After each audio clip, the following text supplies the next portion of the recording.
روزے کی حالت میں اگر غیر ضروری بال جسم سے علیحدہ کیے جائیں یا ناخن وغیرہ کاٹا جائے تو کچھ شرعی طور پہ حرج تو نہیں ہے؟ دیکھیں، بالکل حرج نہیں ہے. بس روزے میں 3 چیزوں کا ہمیں دھیان رکھنا ہوگا. نمبر 1، کھائیں گے پئیں گے نہیں. نمبر 2، وومیٹنگ جان بوجھ کر نہیں کرنی ہے. کوئی ایسا عمل نہیں کرنا جس سے وومیٹنگ باہر آئے، تو اس میں بھی پرابلم ہو سکتا ہے. نمبر 3، کسی بھی طریقے سے غسل واجب نہ ہو، یعنی جیسے زوجہ سے جسمانی تعلق قائم کرنا یا خدا نخواستہ خود غسل واجب کرنا، ان سے روزہ ٹوٹتا ہے.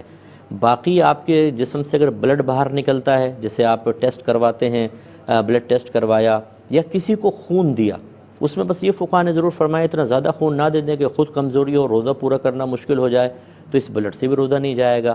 اسی طریقے سے جو بہنیں بچوں کو فیڈ کرواتی ہیں حالت روزہ میں، اس سے بھی روزہ نہیں جاتا. تو اسی طریقے سے آپ دیکھیں، کوئی نیلز کاٹ رہا ہے، اب یہ نہ کھانا پینا کوئی چیز جاری ہے، نہ یہ وومیٹنگ ہے، نہ کسی طرح غسل واجب ہونے کا کوئی سلسلہ ہے، تو اس سے روزے پر کوئی فرق نہیں پڑے گا. ایسے ہی غیر ضروری بال بھی ہم صاف کروا سکتے ہیں.